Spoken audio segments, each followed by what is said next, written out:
Bom dia, pessoal. Tudo bem? A gente está começando aqui a nossa última live, a nossa quarta live. Nós temos aqui dois diretores alemães, que é o Raymond e o Sylvan Zerker. Depois eles podem dizer melhor como se fala o nome deles. Mas a gente vai falar sobre um filme deles que a gente selecionou para o festival, que é o Strange Little Cat, que a gente manteve o título em inglês, por várias questões. E é um filme muito interessante, muito pequeno, e a gente vai poder conversar com eles aqui, discutindo, por exemplo, os modos de produção. E eu tenho aqui o Carlos comigo para entrevistar ele, e a gente vai conversar mais ou menos uns 40 minutos para depois a gente entrar. Quem quiser perguntar, pode perguntar aí nos comentários e a gente manda a pergunta para eles. Eu vou falar rapidinho aqui o nosso os nossos créditos, que é a lei da PROAC, Lei Aldir Blanc, o apoio da SPCine, agradeço o apoio da SPCine, da SPCine Play, a produção do CCSP e da Pereira Produções, da Secretaria da Cultura da cidade, do Governo de São Paulo e do Governo Federal. Eu vou apresentar aqui, vou começar a falar inglês, tá? Só lembrando que essa live, ela vai ocorrer em inglês, mas depois a gente vai postar com legendas, tá bom? Agora não vai rolar legenda, mas depois ela vai ser postada inteira no YouTube do CCSP com legendas em português. Hi, Raymond and Silvan. How are you? I would like we are very grateful for your presence. It's an honor, actually. We are very excited to talk to you guys. So I would like to. Do you like to introduce yourselves? I think it's talk a little about your career, your movies. What are you doing now? For example, it's like a quick presentation. It's okay. Mm-hmm. Yeah. Well, first of all, thank you very much for the invitation. It's also an honor for us to speak in that series. And my name is Ramon. I'm the brother of Silvan. And actually, now we just presented our second feature film, The Girl and the Spider. And the film we're talking about right now, The Strange Little Cat, this is our first feature film. And at the moment now we're preparing the third film, which is called The Sparrow in the Chimney. And that actually is the actual situation, that we're preparing the script and are in the financing process to hopefully be able to shoot the film next summer. So hello, a warm hello from me, and maybe do you also want to present us like what we studied, or not really? Sorry? Would you like us that we introduce ourselves, what we studied also, or not really? Yes, that could be nice. Like were you a film student also? Like, yeah. Or did you study? Actually, so I'm Silvan, and Ramon, he first, still in Bern, he studied art, like fine art at a school, and he then moved to Berlin to study film directing at the DFFB in Berlin. And I first studied philosophy, film studies and German literature. And then when Ramon, he's already been to Berlin. Then 3 years later, I also moved to Berlin, but not to study film directing, but film producing. So actually, we've been at the same film academy. One of us, Ramon, studying directing, and me, production. And actually, The Strange Little Cat, so the film we're talking about today, was our first collaboration. It was actually the first film we worked together, and before it was like when Ramon made his short films, or when I made my short films, it was more that we showed each other our scripts, the screenplays, and then we discussed it, but we didn't really collaborate in a way that we were both part of the same film team. So The Strange Little Cat, in this sense, was a premiere also for us to work together. As director, that was Ramon, and producer, that was me. And did you, The Strange Little Cat was made in the university, like here in Brazil, we call TCC, the final project of our graduation. Of a graduation. Yeah.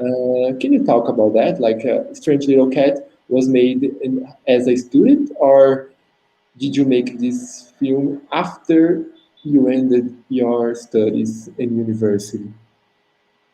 Actually, it was at the DFFB, that's the German Film and Television Academy in Berlin. There, you have to make the first film, the second film, the individual film, and the thesis film or final film. So the normal order is to have 4 films. The first film is about 7 until 10 minutes. And that film we had to shoot on real film, on película, Yes, that's how you call película. Película with a Super 16mm. It was kind of to have a consciousness that material is not endless, that you really prepare very well, that you make your storyboard, that you know you can't make endless takes. So maybe you can make 2 or 3 takes of each shot. Actually, it was something to structure and prepare very good. And also the second film, the basic film, was also shot on 16mm. But I have to say, we started in 2006, and I'm not sure if it still is the order that they shoot on película. And then, after having made those 2 short films, the first was about 10 minutes, the second about 30 minutes, then I made a workshop with the Hungarian director Béla Tar, because he was a kind of a guest director in the school, and the topic was to make a very free adaptation of a novel by Franz Kafka, and there I chose The Metamorphosis, with the bug who wakes up in the room as a bug, Gregor Samsa, who suddenly turns into that animal. And so I said to myself that I'd like to make a very free adaptation of The Metamorphosis by Franz Kafka. And actually that was the source or the starting point of The Strange Little Cat. And so I started to develop the treatment and the script, and it got longer and longer. And we felt that maybe it will be rather a feature film than a short film or a medium-length film. And then, as we had a certain freedom and liberty, it was possible to shoot 30 days that film, but not as a final or thesis film, but as the third year's or so-called individual film. And after having finished the film, it still was the third year's film, and I didn't know if later I will make the real diploma film, the thesis film, or if retrospectively The Strange Little Cat will be my diploma film. So sorry, you can conclude. So there was about 1 or 2 years where I still thought that I will make the diploma film in 1 or 2 years. But then I thought that The Strange Little Cat was already a feature film, was on many festivals, was very visible on the festival circuit. So I guess that it has already the purpose which the film had to do. It made a certain visibility, so that we were looking for production companies to make then the debut film, the first film, right after the film school. And when did Sylvain enter the project, and how did you manage to produce this script into to fit like in a budget that you two were starting at film feature, and how did you manage to define the budget, and could you talk more about your part in the project? Actually, as film students, when making a project, we always had to look for a production student, a camera student, and a directing student. So we always had to be a group of students of these three different functions. And as me, I just before shooting, or shortly before shooting The Strange Little Cat, it was my third year at the DFFB. So, and the third year is the first year one can freely decide which project to do. Because in the first and in the second year, there it's very much defined by the academy what students have to do. So there's not a big of freedom, but one has to make certain standardized seminars and like this. So when I entered my third year, I could choose to collaborate with Ramon on The Strange Little Cat, and it was pretty clear and evident, as being twin brothers who both are becoming filmmakers, that we wanted to work together. And actually, the budget, because we didn't go to find the money to shoot the film with outside of the academy, so it hasn't been financed by, let's say, money from the industry or other public money, but it was the academy herself or itself that gave us a certain budget. So we had 13,000 euros, and that's all we had, like cash. And besides these 13,000 euros cash, the academy, they also lent us the whole technique, the camera, the lighting technique, and also the infrastructure, like the grading suit, but also an editing suite, and also to mix the film, like after the sound design, to do the sound mixing. That was also made in the academy itself, because there's this mixing studio.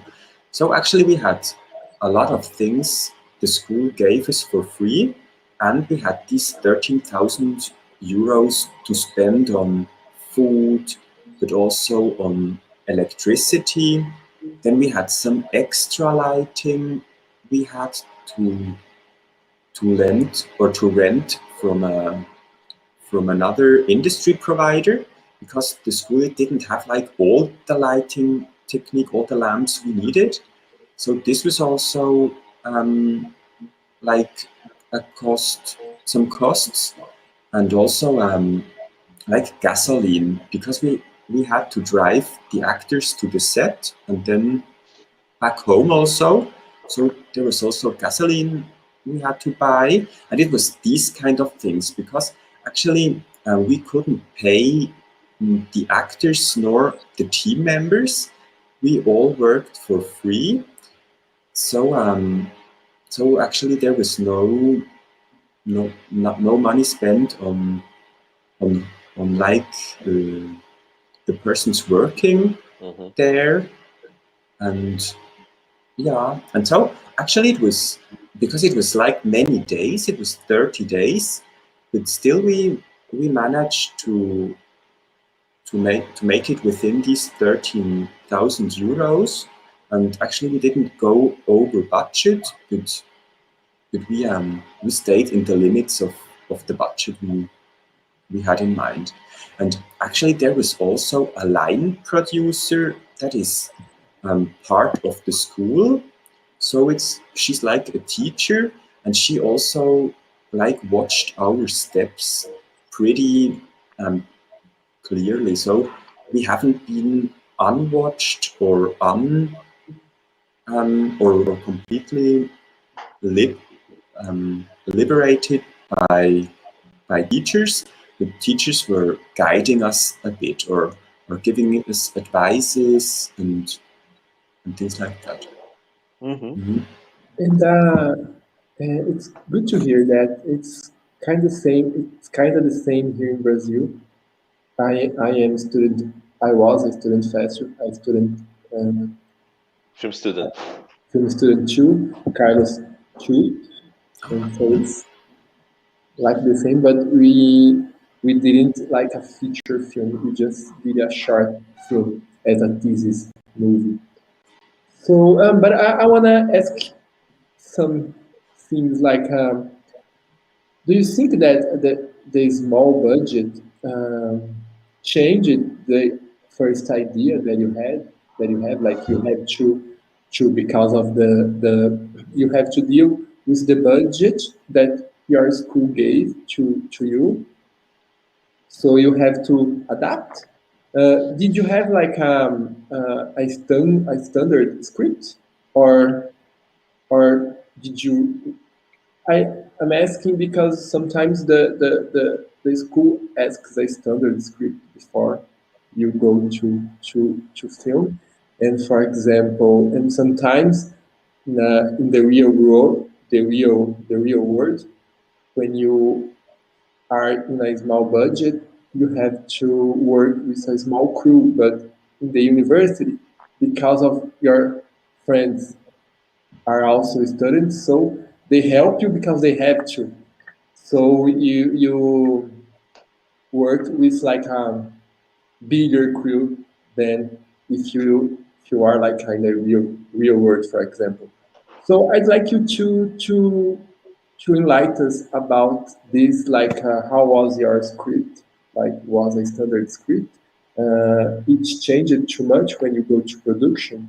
How big was your crew? And if the budget made your movie finish very different from the first idea in the script. It's okay. Did you you understand? Did you understand my question? Was it Actually, the script first, I would say half a year I didn't write in a normal script software. I just wrote on Word, or I don't know, and that was I was very long in the treatment area where it was without dialogues, just a treatment, and that was about 50 pages. And then when I turned it into the script, then it long was about 200 or 250 pages. And we know that often one page is 1 minute. So I already knew that it would be ideal having about 100 pages, because my short films, there it never worked. There's often they had about 14 or 15 pages, but then my second film was about 35 minutes. So as I had a certain long shots and much moments where was just silence or not many things happens, so it became longer, the films. So then I tried to reduce and to to make it shorter, and then I had the final draft, the final script was about 104 pages. And actually, the director and all the persons thought that it's a good basis to shoot those 30 days. And actually, the team was something between normal and student reality, because, as you said, many students came and helped. So there was not one first camera assistant, but maybe 3 or 4, because they changed, they didn't have time always. Or for example, the person who makes the makeup. Yes, the makeup. The makeup artist, she started, but then suddenly she had another job. And so she's just shown to the actors how to make the makeup. So actually the actors, they had a little room and a mirror, and they had their dresses, the costumes, and actually they had the responsibility to put their own makeup and to know which clothes, which costume they have to wear. And actually, so it was like the reality of a low budget film after the school, where the crew is very small because you don't have money to pay. But there were lighting persons or camera persons, things like that. There were many of the school. So it was kind of a mix between the student film reality and no low-budget film after the school. And otherwise, I would say now I have the experience of having made that feature film in the university and one film with a normal budget, which is called The Girl and the Spider. Our second film, I have those two realities to compare. And I would say that at The Strange Little Cat, many things worked very similar as at the second time where there was money. So actually, very similar. Only like the second experience, the second reality where there is money involved, there we had to be more strict regarding time. So it wasn't, we haven't been allowed to make like longer days, shooting days, but we really had to be very careful to only have these 8 to 10 hours a day, because otherwise it would have been very expensive to have like more hours. But when shooting The Strange Little Cat, there I think we sometimes also had like 14 hours or even more a day. So there hasn't been like bad consequences when the shooting days became longer than they should be. But there's actually one thing I could correct, because actually it wasn't that easy to get the permission to do the shooting of The Strange Little Cat, because the director of the school, he saw that it's a long script and that we need 30 days. So actually it's until like very last minute he didn't want us to lend the camera, the Arri Alexa, for these 30 days, because actually he didn't want to make a first situation that for not even the thesis film but only a third year's film, students like need a camera for 13 days. So it was pretty much very suspenseful to get the permission, but in the end it worked. You said you used the Arri Alexa, so it's a digital camera, right? To film The Strange Little Cat. It was the Arri Alexa. We shot The Strange Little Cat, yes. Yeah. So I would like to know. You said that you learned to film in film stock, like 16 millimeters, to learn how to use carefully what you capture, right? And you said you had 13 days of filming, and you now had a digital camera. That it was the Arri Alexa. But actually, it was digital. It was HD. It wasn't shot on film stock. Yes, that's what I'm saying. That the feature that you made, it was digital. Yeah. And I would like to know that if this influenced somehow the way that you managed to film, since you were learning how to use film stock instead of digital, because like you had a small time to film everything, and you had, I think, professional actors, but sometimes you're dealing with children also. And how did you manage to get to the scenes? Did you improvise a lot? Did you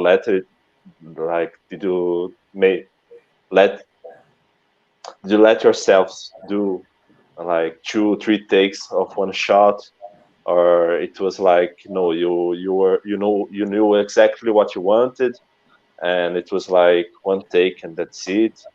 I would like to know, how did you manage to use this in favor of directing the actors to get into the emotional part of the story? Can I complement your question, because I was make some like a similar question, and like did you film for 13 days? I want to ask you to like how you were filming in digital. So did you film a lot? Like how much did you have like in the end as a material? Like how many hours did you have in the end, for example?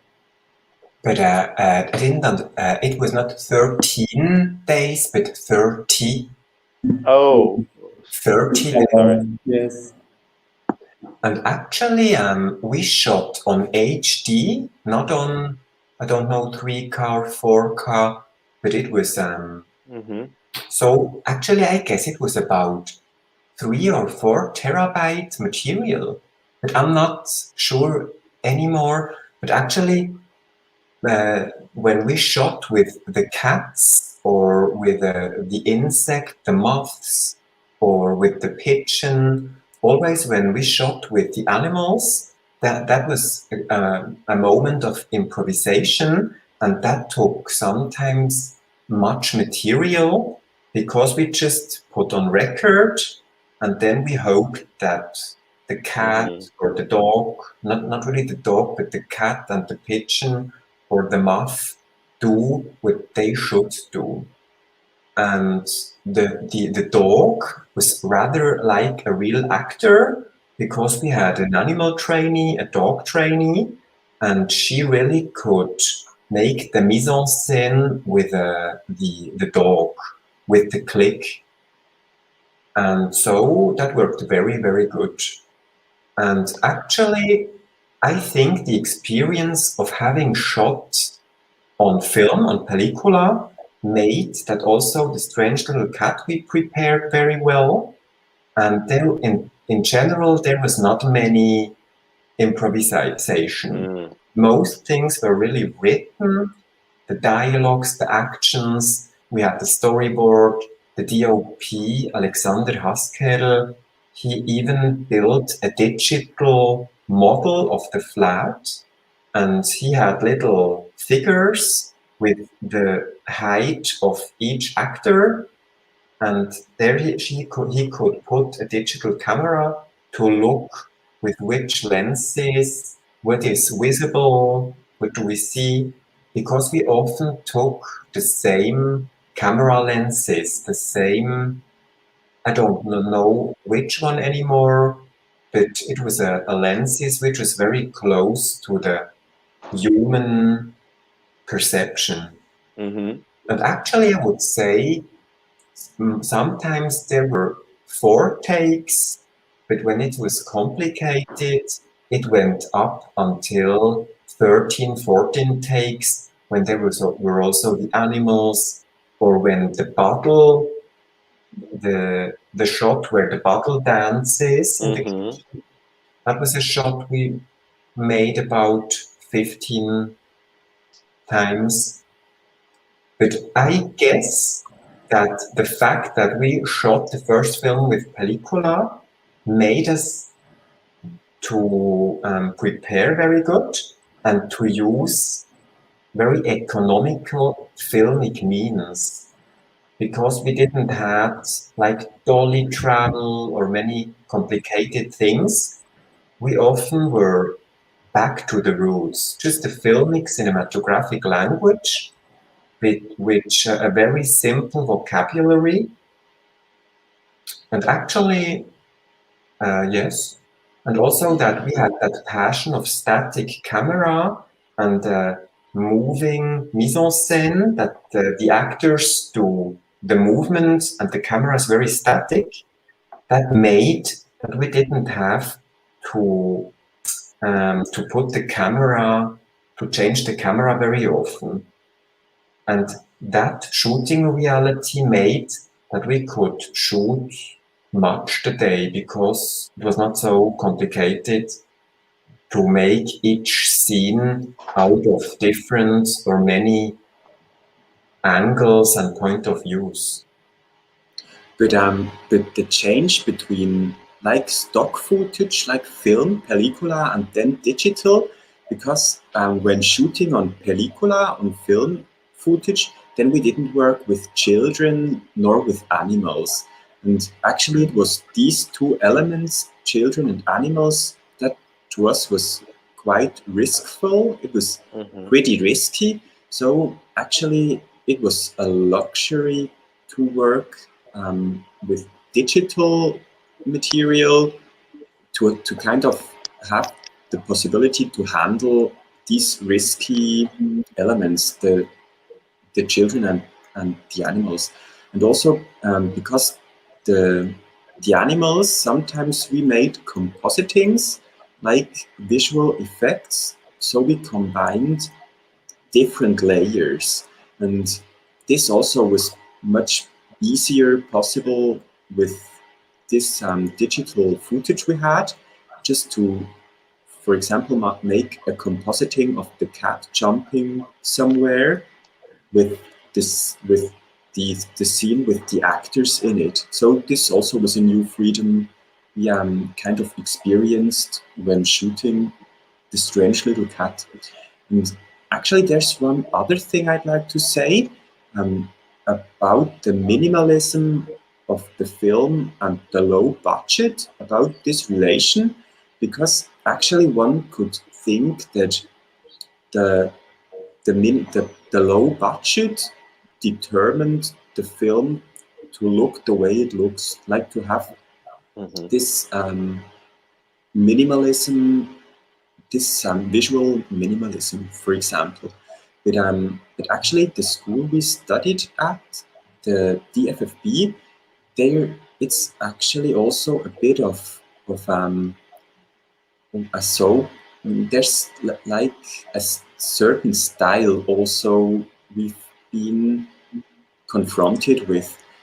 It was like an economy of storytelling, just to use not to use like the whole spectrum you have when working audiovisually, but to really try to express what you like to express with the leastest medium, with little means only, just to be like economical and not very broad with your means. Yes, like in the style, not exactly in the style. The budget. Yes, that's nice. And also it's also the Berlin school, this style with Angela Schanelek or Christian Petzold or Thomas Arslan, that kind of are important directors for this specific style. It's born at this academy at the DFFB.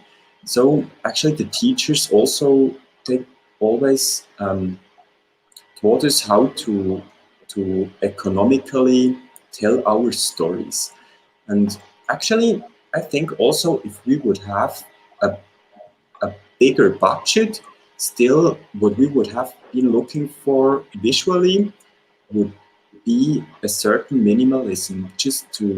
It was actually an artistic decision to have a static camera, to have like longer shots, and not to have a primate of editing, but more of the mise en scène, of the choreography, of the characters in front of the camera, and also to only have one day we wanted to narrate and one apartment only. So this all wasn't really decided because of the low budget, which would independently by the money.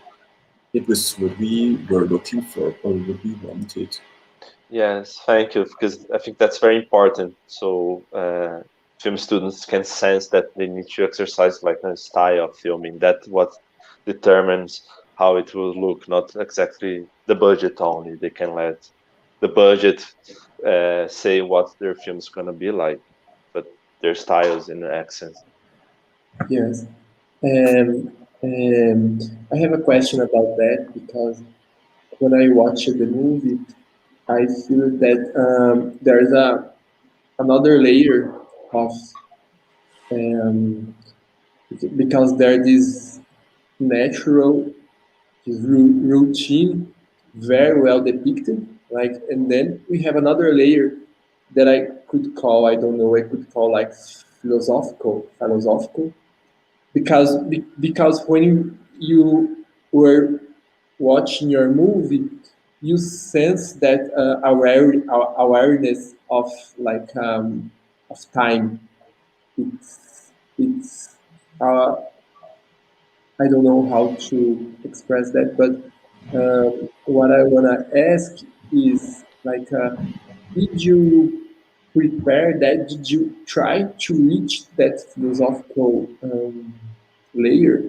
That is the sense that you are watching your movie and you have a sense of time, like you have a sense of it's hard to say because it's a sense of time, like awareness of time, like when you are watching your movie. I don't know if it's the sound or the time that you use the take, for example, a mix of everything. Did you prepare that? Did you plan that? Did you start to work in the editing room, or it was something that's happened in the end, just like a thing that happened? Can you understand my question? I don't know. I don't know if I understood it the right way, but is the question whether the philosophical layer in the film or that existential layer concerning time, human consciousness, or human condition, if that aspect was already on the script, or if it started to arise in the editing room? Yes, exactly. Thank you for the resume. Actually, I guess this question has also much to do with the story design, because when writing the script and when the story design, when there is much plot, when the characters, they really have a name and they want to reach something, and there are many obstacles, and there are those three acts. Actually, when the story design is very classical, then it's really the heart of the film is really the plot, and the viewer really wants to see that something happens, and they are involved very much. But actually, Sylvan already spoke about the minimalism of the filmic cinematographic language and the minimalism of the whole situation of the film, just one day and everything. And I guess that minimalism was also on the level of story design. that we had a very minimal plot. Actually, nothing happened. And I guess that situation, when there's not much plot, then you can fulfill the things with rather philosophical issues. And actually, then it was we wanted that the film starts with the sleeping Simon and ends with the sleeping grandmother, the granny, that it's just one day, but it is as if it starts with a young life and ends with the old life, as if it would be kind of universal, or that it shows just one day in the life of a family, but actually it shows something universal of how it is being on Earth, or how the situation is in families, the communication. And there we also had other philosophical, sometimes also psychological issues, for example, concerning the language, the communication, that there are not many dialogues, but there are also often monologues. Or people, actually dialogues is to connect the characters, as it is in true life. Two people speak to get connected, but actually we wanted rather to show a certain solitude, that the characters are like prisoners in some capsules, and it's difficult that they are connected with the dialogues. They are always similar, always solitary. Separated And solitary.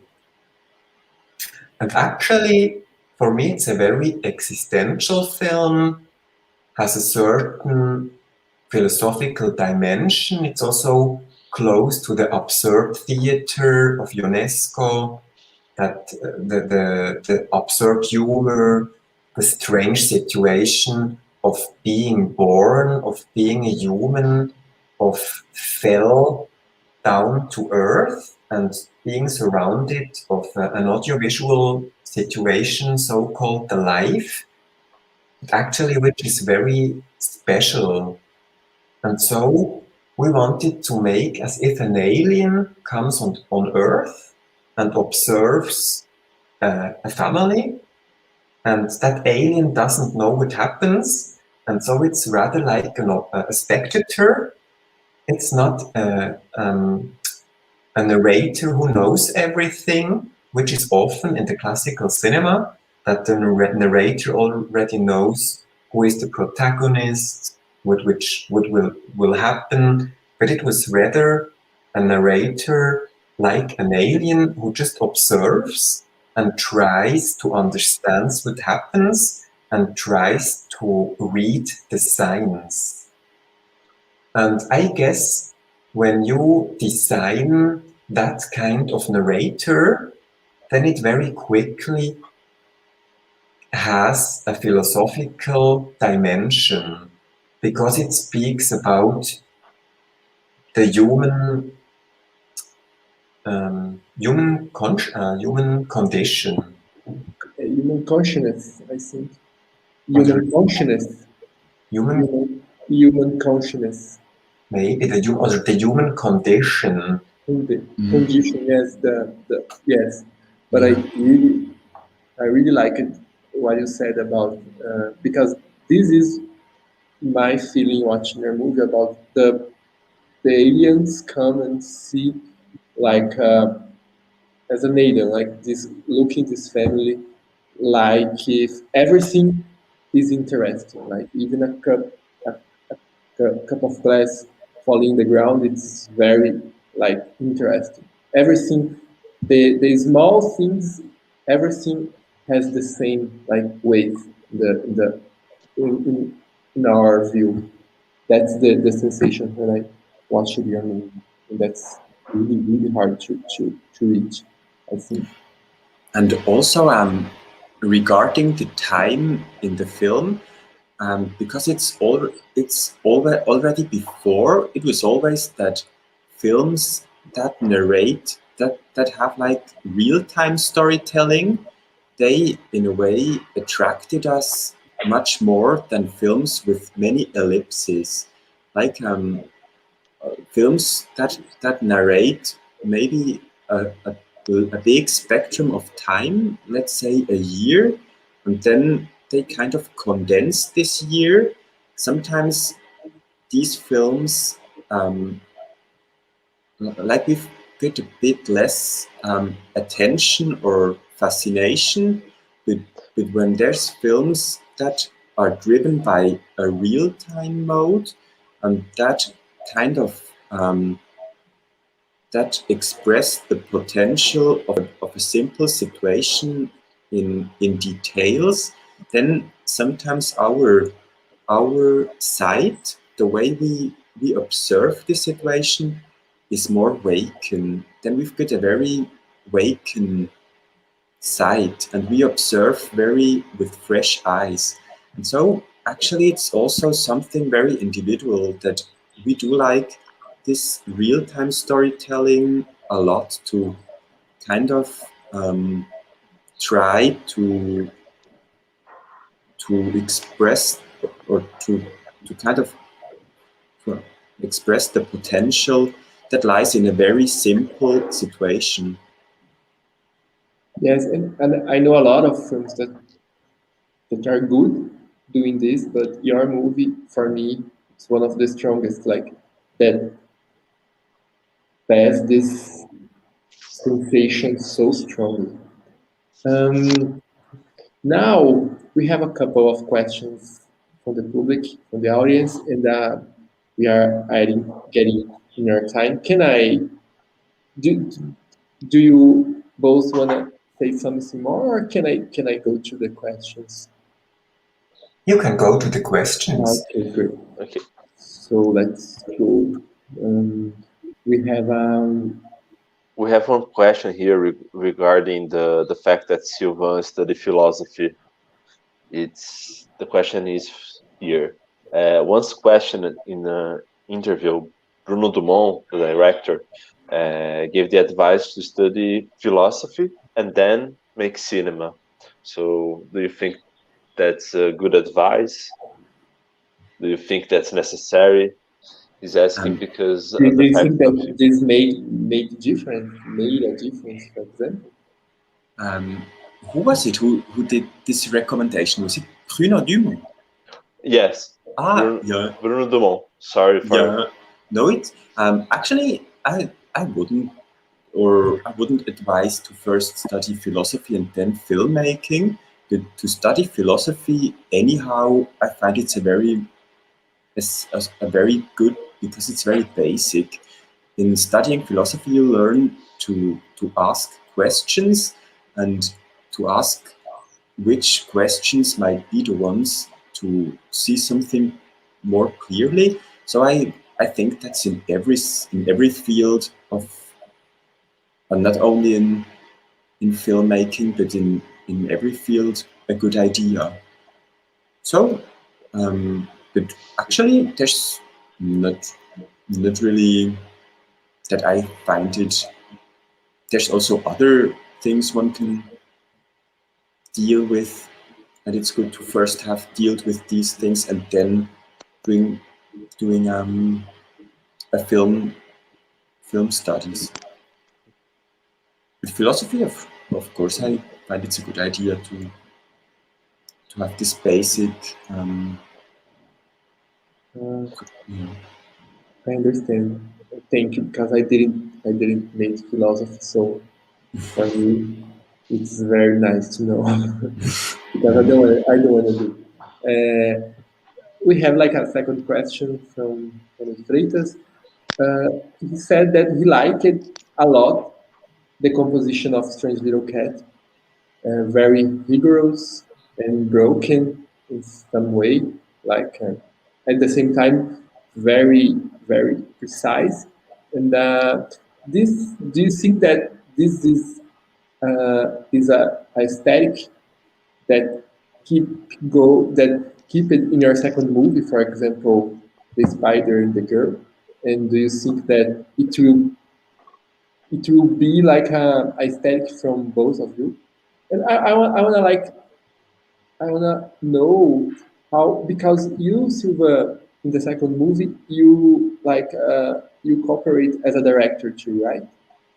Or or did you was just the producer? How was like this working as a director too? And this aesthetic from the Strange Little Cat. Do you think that it was because it was a low budget and everything, or did you keep in your second movie and will keep in your third? Actually, at the second movie, the Girl and the Spider, the formal language is also there. It's also a static camera and a mise en scène which is rather moved with the actors. So actually, it's a very similar aesthetic. And the third film, The Sparrow in the Chimney, there it will be. It will begin with a static camera, but then there will be dolly. I don't know the English word. Dolly travels. No, travelings in dolly. It's the same. Dolly travelings. Yes. And as it is a trilogy, an animal trilogy with The Strange Little Cat, The Girl and the Spider, and The Sparrow in the Chimney, and those three films, they will have a similar aesthetic. But after that, me, I'm preparing another script, and Sylvan, he prepares also for him another script, and we don't want to be slave of an aesthetic. So actually, the trilogy, it has its unique language, cinema language, but with the other films, we will also feel free to travel in a different way with composition, with time, with music, or with camera movements. So we don't want to have chains on us that now we are slaves of our aesthetic, but we want to feel free. But depending or regarding those three films, there it is a very clear, simple, concentrated aesthetic where the camera is rather static and what is happening in the image is rather moved. And how was to divide the direction? It was hard, or it was because you are brothers? So how was the second movie working like into instead of one?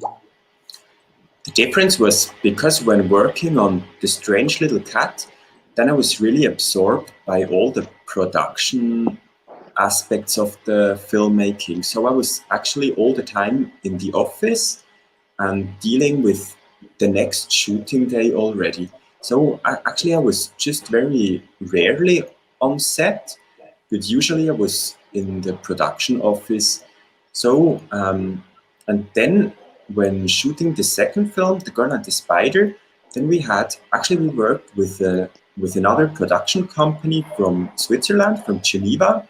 And so there was Aline, she's the producer, and she dealt with all this production work. And that's why I also was on set the whole time. And actually, the way we divided the labor was that it was very clear that Ramon, he talks to the actors, that actually when we shot and then the next shot and then the third shot, that it was never me talking to the actors, but always Ramon, that the actors always knew that it's Ramon who gives them the feedback. And if I observed something that I found maybe not really successful, then I just told that to Ramon. So this was very clear that Ramon talks to the actors, and like the other things directors do, like the discussions with the costume designers, but also with the set dresser. How does like the set, the production design look like? All these conversations and dialogues, we made them together. So we decided together, like all the other artistical questions, but yeah, and this actually felt very much natural. So at the post-production, it was me and an editor, a cutter. We edited the movie about 3 or 4 months, and Sylvain came later and has watched the rough cut. So he kept his gaze, his head freely to look later the rough cut. And then the last period of the post-production of the editing process, there Sylvain, he was also at the computer. There we were like an editing duo, the both of us. And so the final cut close to the picture lock, there we really had 3 or 4 weeks where we edited together. While I was operating at the computer, Sylvain sat close to me and always gave me his intuitions and what he would change. But when editing The Strange Little Cat, back then, actually it was Ramon on his own. So when editing The Strange Little Cat, it was only Ramon in the editing room and editing on his own. And there I also made the sound design on my own. Actually, yes, actually the sound design, and there many things we made on our own. Also the VFX, visual effects, and the sound design. Actually, most things I made on my own. Even the girl in the spider? No. Actually, there I made many things concerning the sound design. I collected all sounds, and actually it was already a very rich sound realm. Most things, acoustic things, were already there, and then the sound designer, he organized different layers. But actually the film at the end, close to the picture lock, the film sounded very similar as it was at the end. That's great to know because I think the sound is a very important aspect of the movie. Mm-hmm. So it's great to know that it came from you guys. And also it already started on the script writing layer, because there we wrote everything was black, which was on screen, and sounds which were off screen we wrote in green, so that on the script level we already knew which is rather visually narrated and what will be rather sound and concrete music, or when the coffee machine cries, all those things. We already... Yes. The music are from you too, or did you get a piece from other composer? Because the music is very peculiar and very good at the movie, because it's just in some moments, but very strong. Because the movie is so so natural, it's like so real. You have the sensation of spatiality, spatial. Yeah. So it's very interesting when the music enters. So actually, the music piece in The Strange Little Cat, it already existed. It hasn't been composed for the film. It was the assistant director. Her boyfriend is a musician, and we just asked him to send us a cello piece, because there's this one character in the film, she's the cousin of the other two, and she brings a cello. So we thought that it might be nice to have a cello piece in the film as the leitmotif. And so we first thought that it's only layout music, that we will have to change it and to take some other music. But then we kind of fell in love with this music a lot and thought that it's actually, it fits so well that we got the rights from the San Francisco-based musician and that we could use it. But actually, because of the sound design, because the editing of the images, often it wouldn't be possible to judge the rhythm without having the rich sound design already. That's why actually it's in a way a necessity for us to already construct the sound design in a pretty rich level to then know if the editing of the image, if the rhythm is right or not. So that's why. And as I said, that Ramon, he first, before studying film directing, he studied art, and then he actually made video art. And it was often kind of surreal, experimental films. And there, the students also, they learned 3D techniques and 2D techniques, how to do visual effects. And that's also in a way a source that helped us to later also even if it's only for layout, but make these effects on our own already to then judge the editing of the images, even though if it's not how we see it in the film, but only to have a layout of how it might look in the film afterwards. It's already very helpful for the editing process. Yes, and it's very good for you to talk about this because they call desktop cinema because it's a new generation of artists. Filmmakers, yes.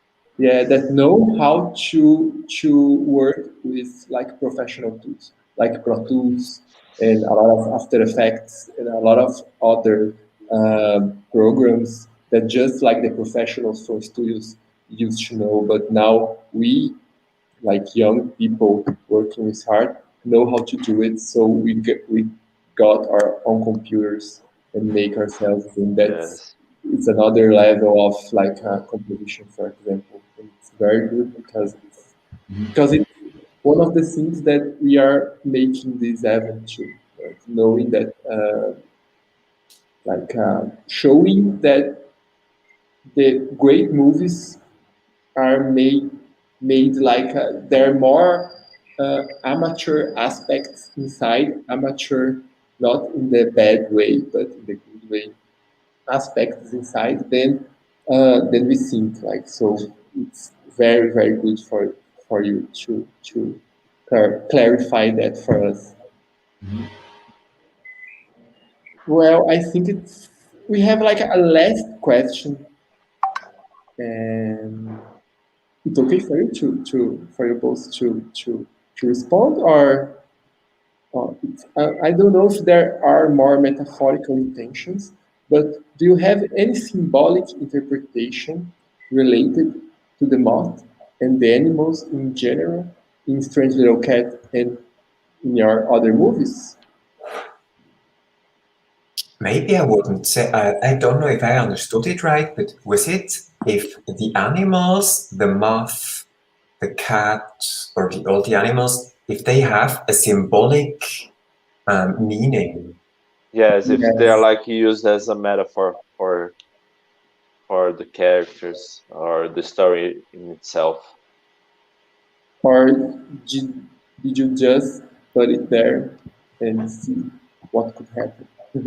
Actually, starting the script, and as it was a very concentrated family situation, it felt like a model model house with a family, the mother, the father, also the cat, the dog.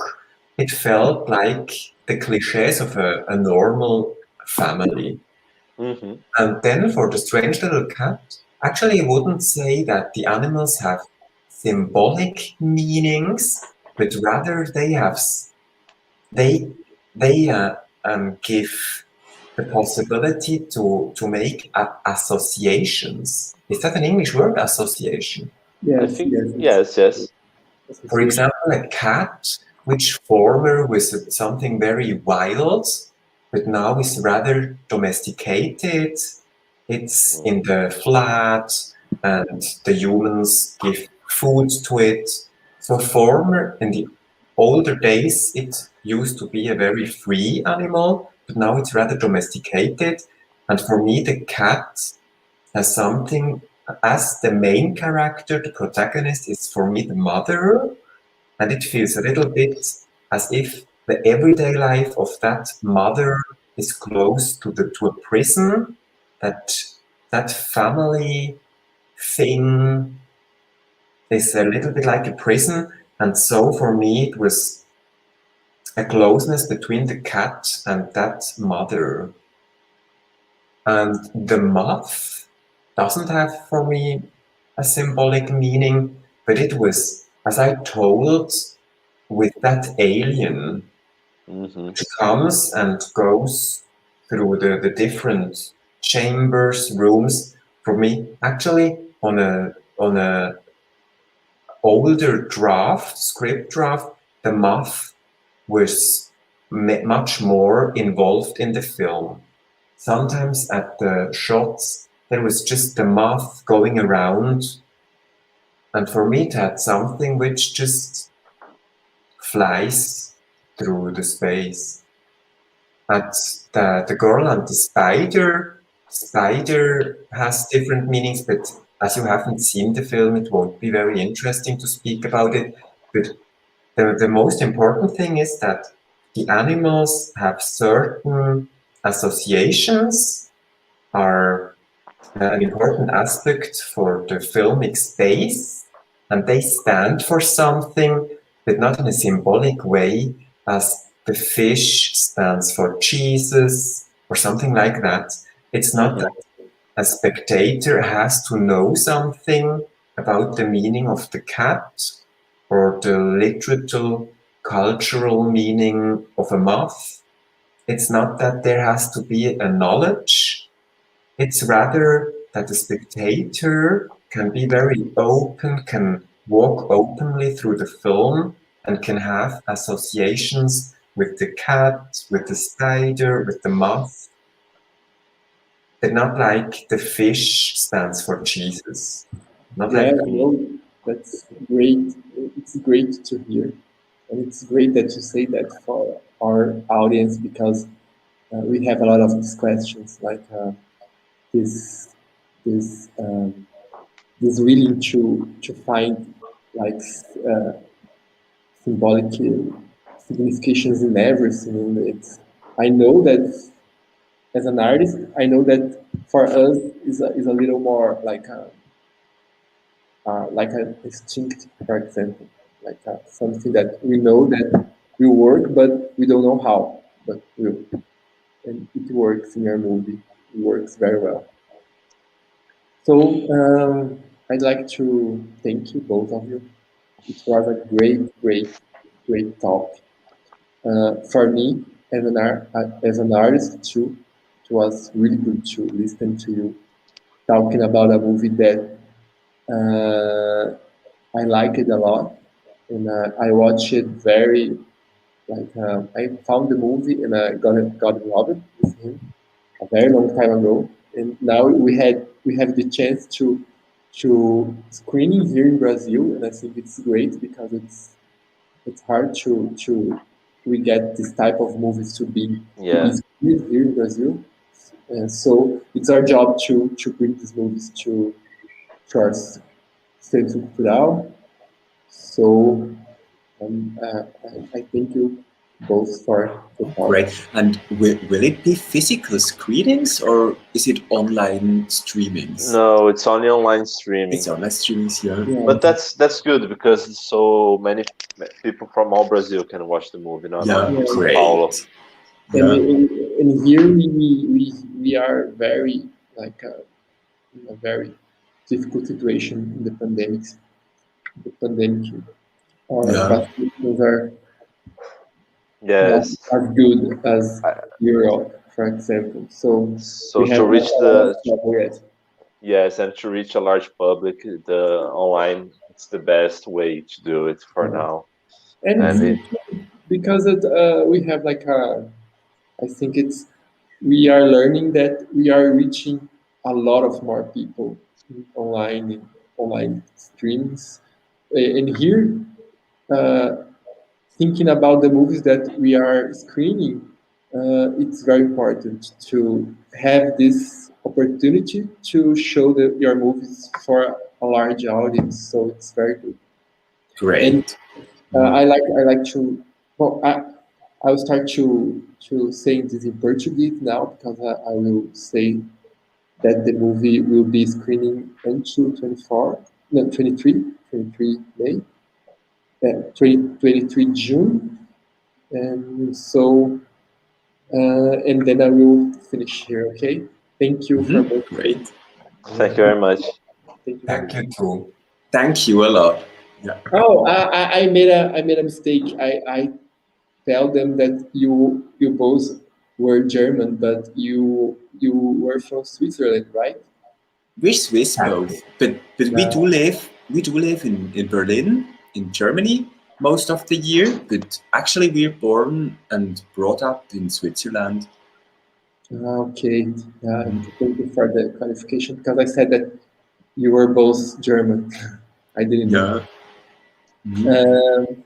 Bom, pessoal, muito obrigado.